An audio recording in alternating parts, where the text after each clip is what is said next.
everyone, and what a beautiful day, right? Nothing like a project by my husband to bring out the sun. Let me start by thanking Addison for that magnificent introduction and for exemplifying the heart excellence and determination that has blossomed right here on the South Side for a very long time.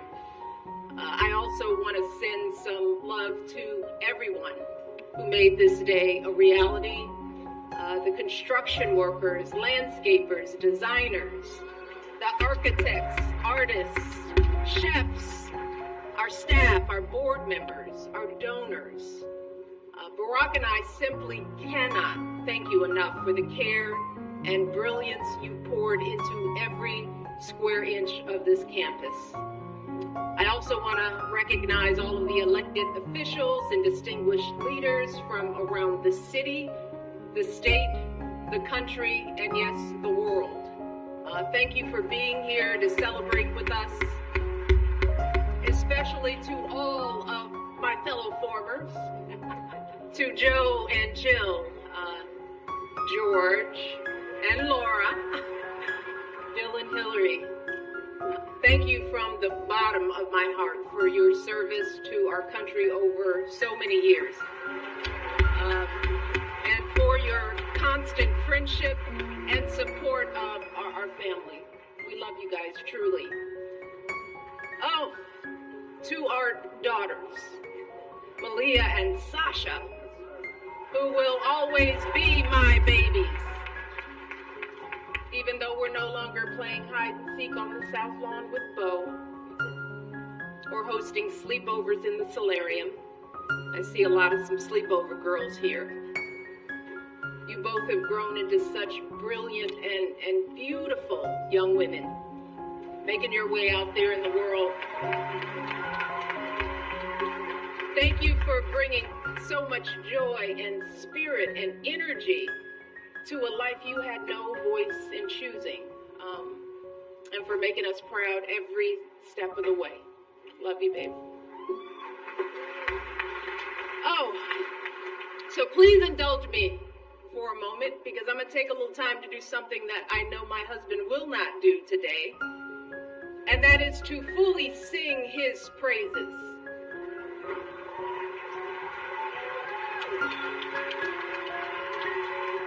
Barack, you gotta look at me. You told me all those years ago that you couldn't promise me the world, but you could promise me an interesting life. And of course, you outdid yourself and managed to give me both. I know it hasn't always been easy, but there hasn't been a single second through this experience that standing by your side hasn't left me in awe.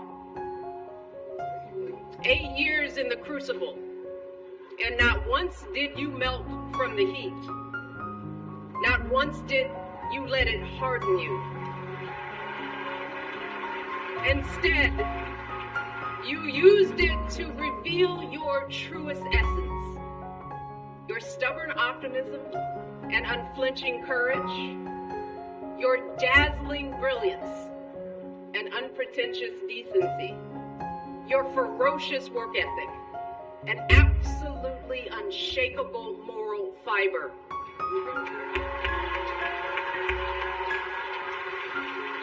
And to do it all as a first, and the higher standard that comes with all that, the claims that a U.S. senator and constitutional law expert wasn't qualified for the job, the lies about your birthright, your faith, your patriotism, the outrage when you stated the biological fact that if you'd had a son, that he too would be black.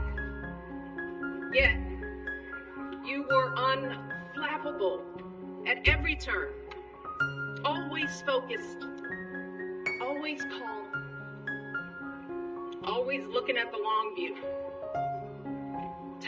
How absurd it is to even imagine that you might have buckled under the pressure even once, lashed out in frustration, lost your temper.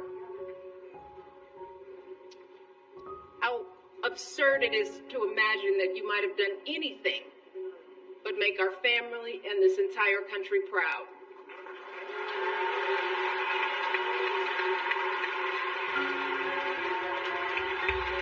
No, you were too busy.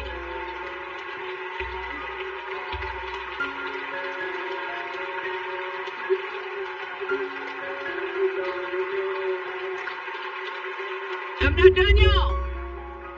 Not done. So much to say. You were doing the people's work, rescuing our economy, expanding healthcare, ending a war, ordering the Bin Laden raid, saving an auto industry, winning a peace prize.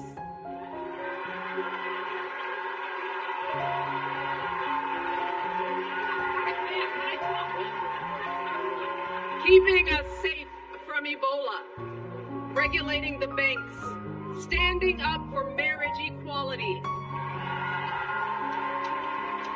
listening to science, and comforting an entire nation in the face of unspeakable tragedies. And you did it all with such grace and class and cool that you made the hardest job in the world look like a walk in this beautiful park. Your mother, Toot, Gramps, you are a tribute to their love. They are up there grinning and hugging the day because you never forgot who you are and where you came from. Single mother, working hard to get by and get an education and show her son the world. Grandparents who didn't have much, but they had the perfect recipe to nurture your flame. You never forgot the folks in the union halls and church basements here in Chicago, where you first put your ideals to this test. You never forgot all the voters you registered and students you taught and neighbors you organized. You never fell for the temptation of a quick fix or an easy payday. You never changed from that idealistic summer associate who showed up on that rainy day when we first met without an umbrella. You always gave us the very best within you. And in doing so, you reminded the rest of us that we could too. Barack, there are no words to express how proud I am of the way you showed up and continue to show up every single day. It has been an honor to be by your side.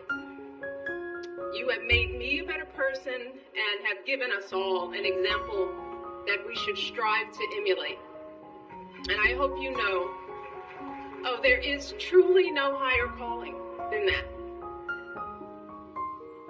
All right, to all of you joining us today, our invited guests, and everyone listening and watching from afar. The Obama Presidential Center was created as a beacon of hope, a monument to our unshakable values, the ones my husband has exemplified his entire life: equality, empathy, honesty, inclusion, fairness. And especially during these anxious and divisive times, it is so important that we remember that those values are not unique to my husband. They are the same ones that your husbands and wives, your parents and children, your friends and neighbors exhibit and pass on. Every single day, millions of people in this country wake up doing their very best to live decent and purposeful lives. Yeah, we're all tested in one way or another. And there are plenty of times we all fall short. But deep down in our hearts and souls, we all know right from wrong. We know selflessness from greed, righteousness from injustice. We understand that we all rise and fall together, that every last one of us is an invaluable contributor to the greatness of America. And I'm talking about the workers living paycheck to paycheck, hoping to give their kids a better future. The teachers using their own money to take their students on field trips. The business owners struggling to meet payroll but refusing to close their doors. All those folks sweating over stoves to provide meals for their communities. Folks shivering in the freezing cold to deliver our packages. Picking up trash to keep our parks clean. Volunteers dedicating their weekends to coaching t-ball or directing the church choir or mentoring a child. That's where the truth of this country lies. Not in grabbing as much as we can get for ourselves or knocking folks down to prop ourselves up, but in the overwhelming goodness, the relentless striving, the quiet dignity that is inside all of us. Our greatest hope is that this center can reflect back just a fraction of that light. That it can capture the beauty of who we all are, no matter what we look like, or where we come from, or how much money we earn, or how we pray, or vote, or speak, or love. It's why during our administration, we threw open the White House doors to all sorts of folks who don't usually get to meet the president or first lady. The families pinching pennies to send their first child to college. The teenagers who know that a hot afternoon means the bullets start flying. The military spouses and children serving and sacrificing just like their loved ones in uniform. The Native kids showing us that resilience and pride can never be stolen. The 4-H'ers and FFA members with calluses on their hands from feeding livestock. The immigrants proving what it truly means to be a dreamer. These folks aren't Americans too.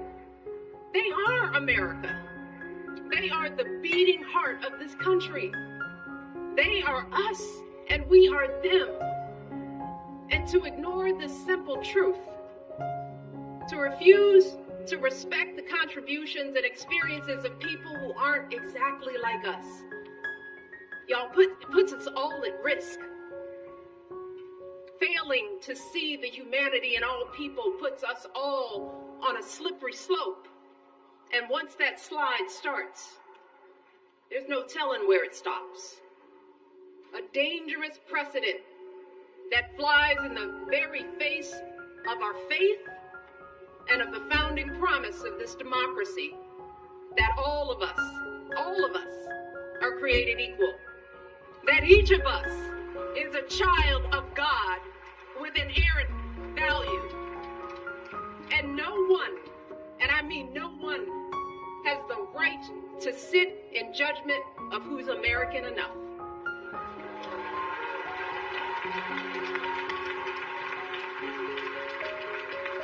And that's why, folks,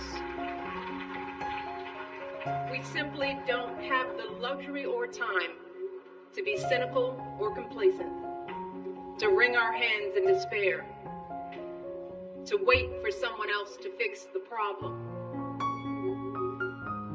Y'all, hope is all we have, because hope is the essential spark that lights the fire of change. But hope is a choice. Whether or not we use our voices to speak up is a choice. Voting is a choice. Being a decent human being is a choice. Believing that we still hold the power to build a country that reflects us all is a choice. The Obama Presidential Center is a living testament to the power of choice, y'all. The historic example that millions of you gave the world about what this imperfect democracy has strived for and achieved, and an urgent call to go out there and do it again. So I hope that when you walk through this campus and bring your children here, you are reminded of the power of choice and the steady work of change. The arduous, unglamorous march up that mountain, one foot after another, day after day, generation after generation. But I also hope you fully absorb the elation of achieving something together. You know, that feeling when you clear the tree line and see a vista that takes your breath away. A feeling that can never be erased.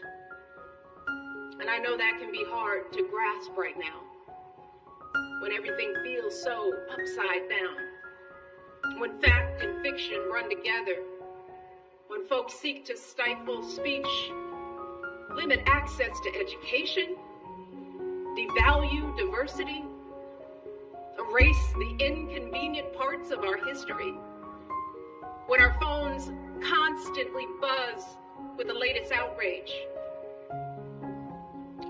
So I hope that this place can offer a respite from all that, at least for a little while. I hope it can reignite the optimism and empathy and ambition that has always powered this country's greatest change. So we want you to come here and put away your phones and talk and laugh and cry, because you're gonna cry, and make new friends. Get your hands dirty in my garden. Push your baby on a swing in the playground. Have a romantic picnic on the great lawn. Because that's the work of democracy too. Being neighborly. Taking care of public spaces. Having some fun. Enjoying each other. Shaking out of the isolation and division that have crept too deeply into our lives. And to my fellow Southsiders, I want you all to make this campus a part of your lives. Be inspired by the world-class art. Check out the books from our beautiful public library and bring them back on time. Drop some beats in the recording studio, hit some corner threes at home court, hold birthday parties, jumpstart clothing drives, host citywide cleanup days here. Use this campus to show off this place we call home. This joyful place where Marion and Fraser Robinson taught their two kids to dream big. This hopeful place where an unknown guy with an unknown name took flight. This stubbornly optimistic place where family after family scrapes and claws and laughs and dances their way to a better tomorrow. That's what this has always been about. Barack and I have always said that this center is grounded in our stories, but it has never been about us. It's never been for us. And it's going to be here long after we're gone. So what it becomes and how it's preserved, that work has to be done by all of us, just like our democracy. And thankfully, you have shown the world what we are capable of. You've proven that a lasting legacy isn't an award or a name on a building or a number of zeros in a bank account, but the difference we make in one another's lives. It's about seeing each other and showing up for each other and carrying each other when we're weary or faltering or losing faith. That's how you build something that endures. And that's what you all have done at every twist and turn of this extraordinary journey. You have protected and proclaimed the hope that beats within the heart of this campus. You've rekindled and renewed this untamable, unpredictable, and unbreakable democracy. And I know that you all are going to astonish us even more in the months and years ahead, because you all have proven beyond a shadow of a doubt that when we truly see each other, when we strive to bring out the best in ourselves and one another, oh, there is no limit to how high we can go. Thank you all. I love you all. God bless you, and God bless this country we love.